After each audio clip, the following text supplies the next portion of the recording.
Hello everyone. आज के class में हम लोग नाभा दास जी के द्वारा रचित छप्पे को पढ़ेंगे।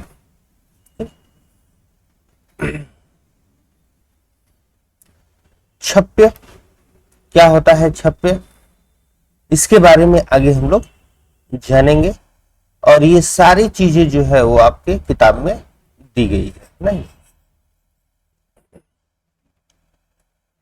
लेकिन छप्पे को पढ़ने से पहले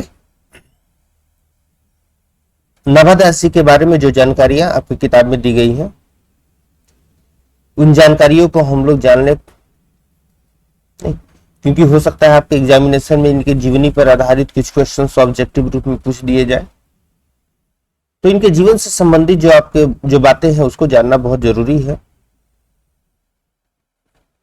जो कुछ बातें आपकी बुक में दी गई हैं उनको तो हम लोग जानेंगे ही, लेकिन उनके साथ साथ हमारी कोशिश रहेगी क्योंकि जो कुछ बातें जो बुक में नहीं दी गई हैं जरा उसको भी हम लोग जान लें ना। सबसे पहले नाभा दास जी के बारे में जो बातें लिखी गई हैं देखा जाए। नाभा दास जी जो थे ये भी भक्ति काल के ही कवि थे और जो अग्रदास जी उस समय के बड़े प्रसिद्ध गुरु हुआ करते थे उनके ये शिष्य रहे और जितने भी प्रसिद्ध शिष्य हुए थे उन सभी में इनका भी एक स्थान होता है। जन्म और मृत्यु के बारे में अगर हम लोग बातचीत करें तो वास्तव में कोई प्रमाणिक तौर पर साक्ष्य उपलब्ध नहीं है जिस आधार पर इनके जन्म के बारे में और मृत्यु के बारे में कुछ कहा जा सके। फिर भी जैसा कि आपके बुक में दिया गया है उसे आप याद रख सकते हैं नहीं। तो सबसे बड़ी बात कि नाभा दास जी के जन्म स्थान, माता पिता, जाति, जो भी कहा जाए, इन सभी के संबंध में प्रमाणों का अभाव है और कोई भी बात आधिकारिक रूप से पूरी तरह से सत्य नहीं कही जा सकती है। जो भी कही जा सकती है वो एक अनुमान के आधार पर ही कुछ बात कही जा सकती है नहीं। बस आप केवल अनुमान ही लगा सकते हैं।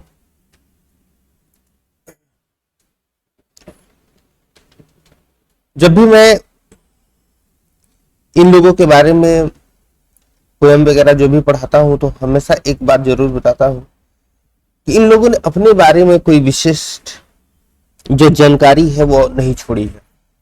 अपने ऊपर इन्होंने कोई किताब नहीं, बायोग्राफी नहीं लिखी है, जिस कारण से इन लोगों के बारे में हम लोगों को कोई विशेष रूप से सटीक बातें पता नहीं चल पाती है। आगे देखा जाए, एक व्यक्ति हुए हैं राधा कृष्ण दास जिन्होंने भक्तनामावली की संपादन किया है। इनके आधार पर कुछ बातें ऐसी कही जाती है कि जो ये नाभा दास जी थे ये जन्म से अंधे थे नहीं, जन्मांध कहा जाए या जन्म से अंधा कहा जाए। और बहुत उनकी उम्र बहुत छोटी थी, जैसा कि आपके बुक में दिया गया है शैशवावस्था, यानी कि जब वो शिशु की अवस्था में थे, बाल्यावस्था में थे, तभी उनके पिताजी की मृत्यु हो गई थी। उस समय देश में अकाल की स्थिति थी। इनकी माता जो थी इनका पालन पोषण नहीं कर सकी और इन्हें वन में छोड़ दी। संयोग कहा जाए उसी समय किल और अग्रदास जी जो थे उसी वन से होकर गुजर रहे थे नहीं। उन लोगों ने बालक को देखा और अपने साथ वो लेकर के चले आए।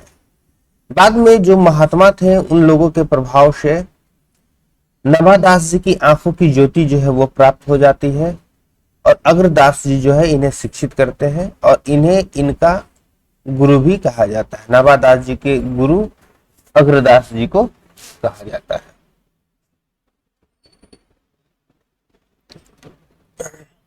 अगर इनके द्वारा लिखी गई कृतियों के बारे में हम लोग बातचीत करें तो इनकी 3 कृतियां प्रसिद्ध है, भक्तमाल, अष्टयाम और एक रामचरितमानस की तरह ही दोहों पर लिखित एक और जो है वो इनकी कृति उपलब्ध है।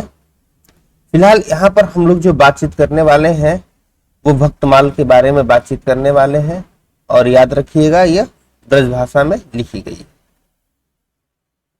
अब जो कुछ बातें आपके बुक में दी गई हैं जरा उनको एक एक करके हम लोग समझते हैं।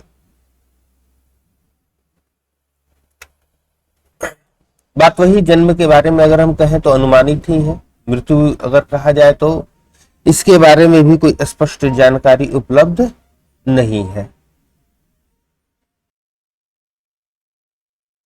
अगर बातचीत हम लोग करें जन्म स्थान के बारे में तो ये ऐसा मान्यता है कि दक्षिण भारत में ये इनका जन्म हुआ था। और आगे की जो भी बातें हैं, जैसे अकाल के कारण माता के साथ जयपुर राजस्थान में प्रवास, ये सारी बातें जो है इसकी कोई पूर्ण रूप से प्रमाणिकता नहीं मिलती है। ठीक है। अब क्यों उनके माता से बिछोह हुआ था, तो जैसा कि अब देखिए अकाल पड़ गया था तो माता ने इनको छोड़ दिया था। शिक्षा के बारे में अगर इनकी हम लोग बातचीत करें तो गुरु तो आवश्यक ही है, उनके देखरेख में ही कुछ शिक्षा मिली। उसके बाद इन्होंने खुद से अपना अध्ययन किया, सत्संग से कुछ ज्ञान प्राप्त किया। अभिरुचि की बात करें तो भ्रमण करना, भगवत भक्ति करना, ना काव्य की रचना करना, और ये भी जो थे वो वैष्णव यानी कि विष्णु की ये जो है वो पूजा करते थे।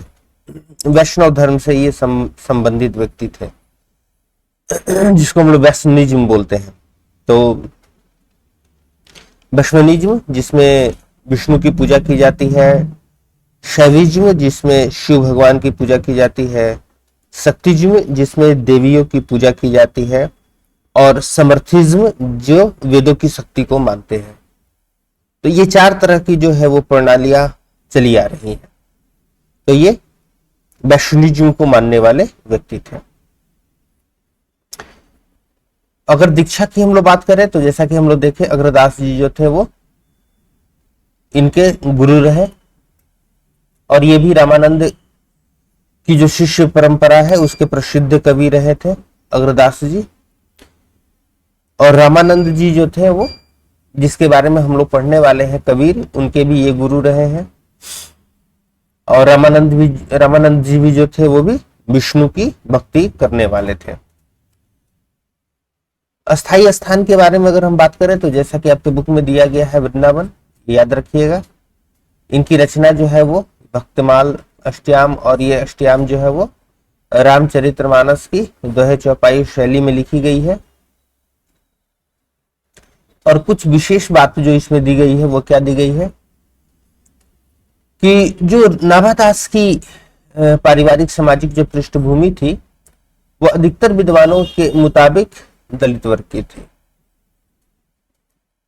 विद्वानों के मुताबिक ना, इसके भी कोई प्रमाण उपलब्ध नहीं। और ऐसे तो बहुत सारी बातें दी गई हैं, आप लोग चाहे तो अपना पढ़ते रहिएगा इन सभी के बारे में। कुछ खास बातें जो है जो आपको बताना जरूरी है वो मैं अंडरलाइन कर देता हूं। जो तुलसीदास जी थे उनके समकालिक ये थे, जैसे तुलसीदास जी के बारे में हम लोगों ने जो पढ़ा ये उनके समकालिक थे। तुलसीदास जिस समय इस धरती पर मौजूद थे, जिंदा थे, नाभादास जी भी जो थे वो जिंदा थे। दोनों की दोस्ती भी थी। पिछले हम लोगों ने क्लास में इस बात को देखा था। यहाँ जो हम लोग रचनाएं पढ़ने जा रहे हैं वो भक्तमाल से पढ़ने जा रहे हैं। और भक्तमाल जैसा कि नाम से ही बिल्कुल स्पष्ट है, भक्त चरित्रों की माला है। ठीक है। उसमें नामादास जी ने क्या किया है, अपने पहले और अपने समय के जो वैष्णव भक्त थे उनके चरित्र का वर्णन किया है। भक्तों के चयन में कोई धर्म, संप्रदाय, जाति, लिंग ना, इन सभी चीजों पर खास ध्यान नहीं दिया गया है। केवल ध्यान खास करके वो विष्णु धर्म, विष्णु की पूजा करने वाले हो, इस पर इन्होंने खास करके ध्यान दिया है, और किसी खास बात पर इन्होंने ध्यान नहीं दिया। और कुछ बातें जो भक्तमाल के बारे में दी गई है इसको जान लीजिएगा, क्योंकि सबसे ज्यादा फेमस जो है ये इनकी कृति है, और एग्जामिनेशन में क्वेश्चंस वगैरह जो है वो जो बहुत ज्यादा फेमस कृति होती है उसी से पूछी जाती है। ठीक है, तो आगे क्या बताते हैं, जो खास बातें हैं वो ध्यान दीजिएगा। छप्पे जो हम लोग को पढ़ना है ये एक छंद है जो 6 पंक्तियों का गेय पद है। गेय पद मतलब जिसको गाया जा सकता है। इसमें 316 छप्पे का जो है वर्णन किया गया है, जिसमें 200 भक्त लोगों के चरित्र के बारे में वर्णन किया गया है। जो खास खास बातें हैं वो अंडरलाइन कर दिया जा रहा है, इन्हीं को ध्यान रखिएगा। वैसे आप और डीप नॉलेज चाहते हैं तो जो भी बातें लिखी गई हैं उसको आप पढ़ सकते हैं। हम लोग जो पढ़ने जा रहे हैं यहाँ पर कबीर और सुर पर लिखे गए छप्पे हैं, जो कि भक्तमाल से ही लिए गए। जो इंपॉर्टेंट बातें हैं उनको आप ध्यान रखिएगा। ठीक है,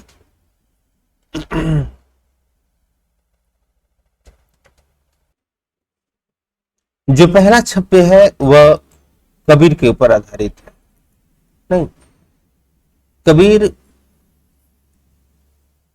अगर इनके बारे में अगर बात कही जाए तो एक बहुत लंबा समय जो है वो निकल जाएगा, क्योंकि ये अपने आप में एक बहुत ही बड़े ज्ञानी व्यक्ति थे। इनके ऊपर जो नाभादास जी हैं अपनी सोच को व्यक्त करते हैं कि कबीर किस तरह के व्यक्ति थे, कबीर की सोच क्या थी। तो जो पहला छप्पे है वो कबीर के ऊपर आधारित है। इसमें उन्होंने कबीर के सोच को हमारे सामने दर्शाने की कोशिश की। ये ऐसा नहीं है कि ये कबीर की लिखी हुई बातें हैं और उन्होंने कॉपी करके हमें पढ़ने के लिए दे दी है। कबीर के बारे में नाभादास की क्या सोच थी, वो क्या सोचते थे, उस बात को उन्होंने हमारे सामने रखी है। क्या सोचते थे कबीर जी, चलिए एक एक बातों को समझने की कोशिश करते हैं। नाभादास जी कहते हैं कि कबीर का कहना था, भक्ति विमुख जे धर्म सो सब अधर्म करी गाए, योग यज्ञ व्रत दान भजन बिनु तुच्छ दिखाए। कबीर का कहना था, भक्ति विमुख जे धर्म, जो धर्म भक्ति से विमुख है, जो धर्म भक्ति से विमुख है, यानी कि जिस धर्म में भक्ति नहीं है वो सब अधर्म करी गाए, वो सब अधर्म ही कहलाता है।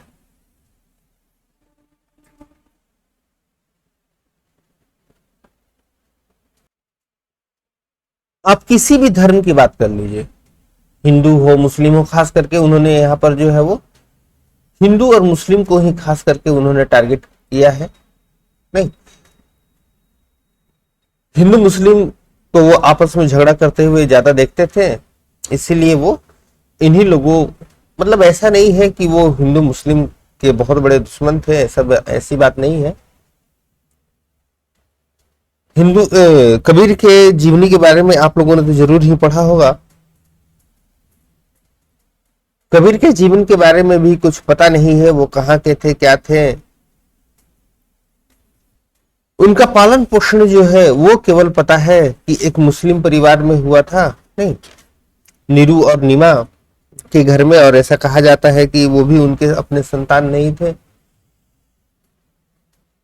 तो बहुत सारी जो इस तरह की बातें हैं वो कबीर जी के बारे में बुक में पढ़ने को मिल जाता है।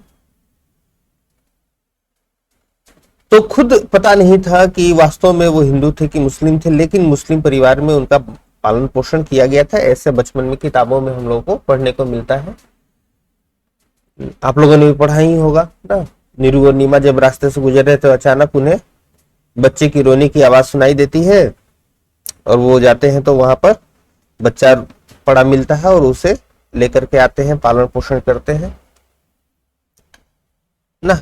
बुनाई करने वाले के घर में जो है, एक वेवर के घर में इनका पालन पोषण होता है।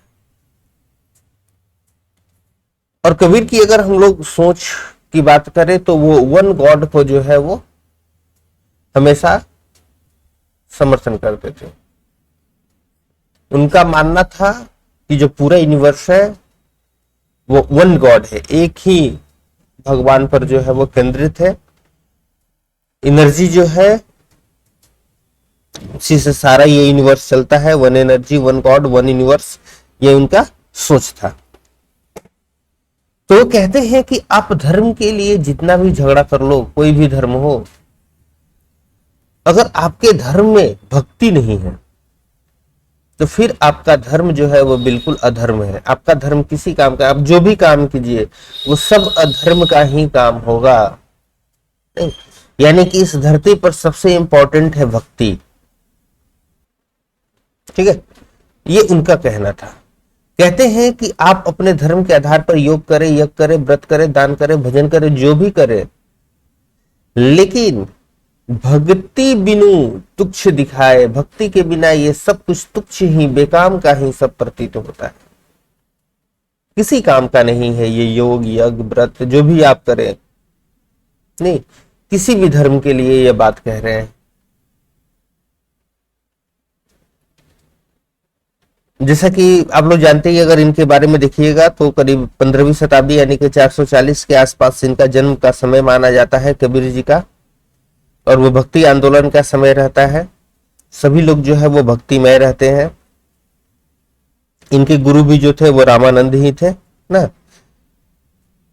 तो रामानंद जी से इन्होंने ज्ञान प्राप्त किया,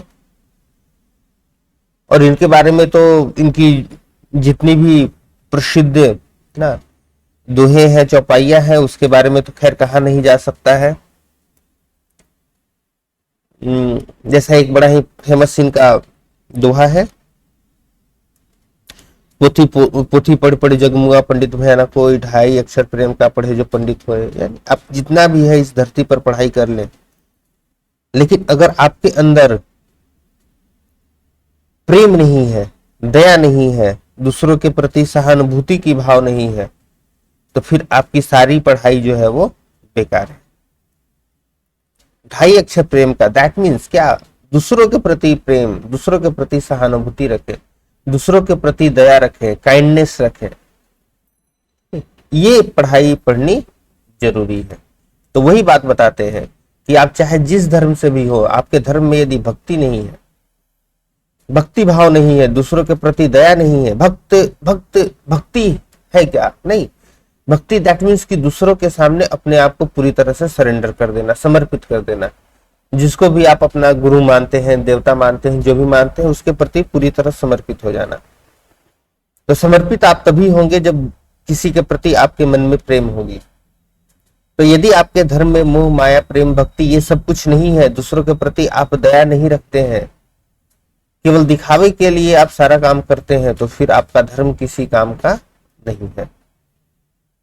आगे क्या कहते हैं? हिंदू तुरक, तुरक मतलब मुसलमान, हिंदू तुरक प्रमाण। कहते हैं कि हिंदू और मुस्लिम जो आप लोग आपस में झगड़ते रहते हो, तुम लोगों के लिए प्रमाण है रमैनी शब्दी साखी, पक्षपात नहीं वचन, सभी के हित की भाषी। कहते हैं कि आप किसी भी धर्म के हो, खास करके ये हिंदू मुस्लिम को ही आपस में हमेशा झगड़ा करते लड़ते देखते थे, तो उन्हीं को ध्यान में रखते हुए कहते हैं कि भाई तुम लोगों के लिए सबसे इंपॉर्टेंट जो प्रमाण है वो मेरा रचना है, रमैनी शब्दी और साखी।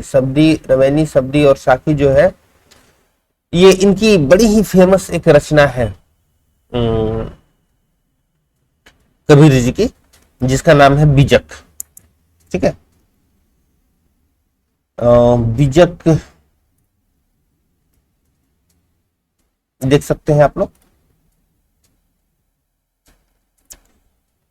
ये बीजक है, इनकी बड़ी ही प्रसिद्ध ये रचना है बीजक। और इस बीजक का अलग अलग पार्ट है।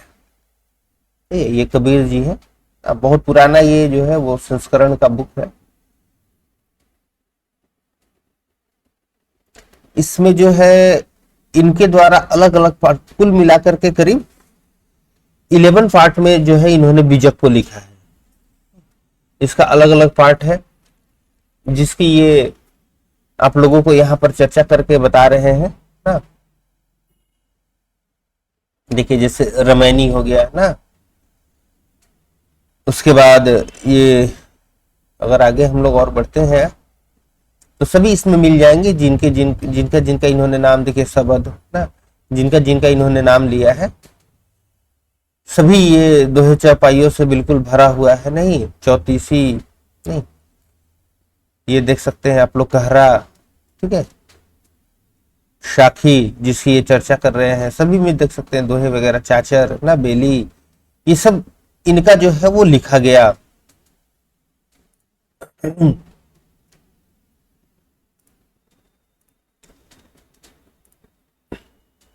कबीरदास जी के द्वारा सब कुछ लिखा गया है। इसको टोटल जो है वो बीजक को इन्होंने टोटल 11 पार्ट में जो है वो डिवाइड किया है। नहीं, बीजक को इन्होंने 11 पार्ट में टोटल डिवाइड किया है। जैसे पहला जो रामायणी जिसकी ये बात कर रहे हैं, रामायणी में इन्होंने क्या किया है, करीब 84 पदों में इन्होंने पूरा रामायणी लिखा है।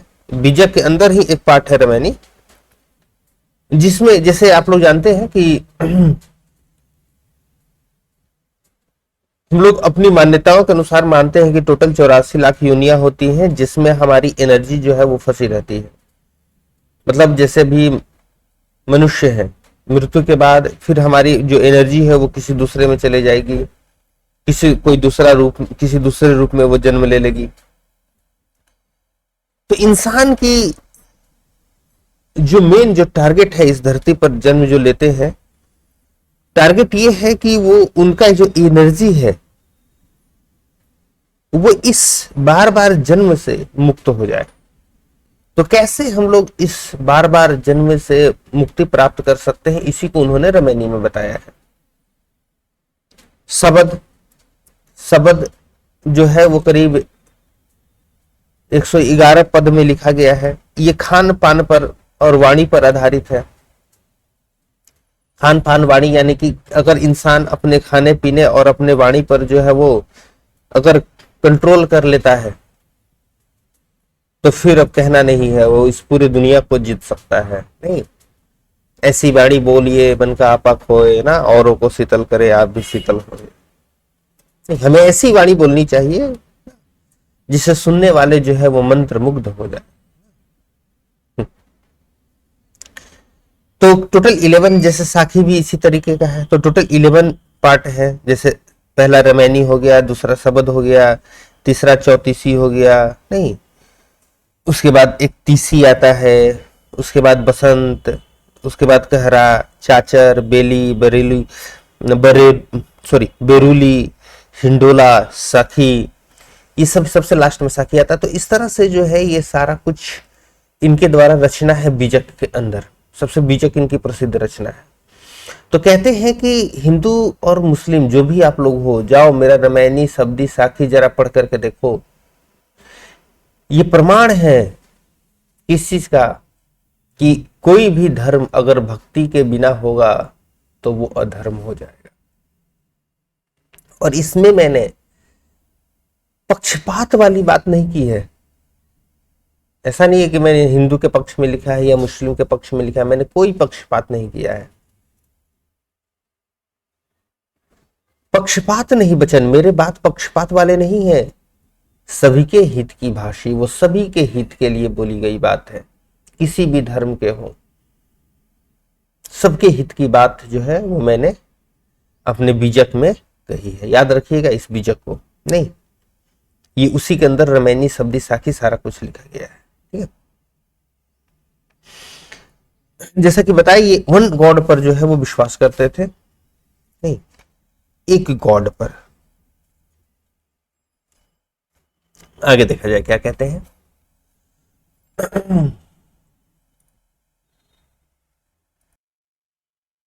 सबसे बढ़कर के इन्होंने इंसानियत की बात की है ना, सबके हित की बात की है। देखिए क्या कहते हैं, आरूढ़ दशा है जगत पे, नहीं, जगत पे एक दशा सवार है। इस धरती पर एक दशा सवार है। क्या दशा सवार है? मुंह देखी नहीं भानी। अपने तो खुद देखते नहीं है, किसी भी चीज का प्रमाण प्राप्त नहीं करते हैं और उसका वर्णन करने लगते हैं। यानी कि कोई भी व्यक्ति कुछ भी आकर के उसको बोल दिया, वो विश्वास कर लेते हैं और विश्वास करने के बाद वो उसी को सत्य मान लेते हैं। नहीं, उसी को वो सत्य मान लेते हैं।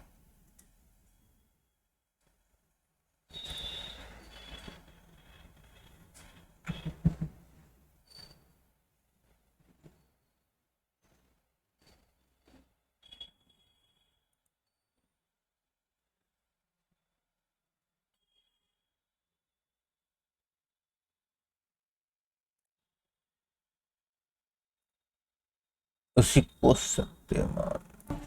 और क्या कहते हैं कि कबीर कानी राखी नहीं, वर्ण वर्णाश्रम षष्ठ दर्शनी। ठीक है, कहते हैं कि कबीर ने कभी भी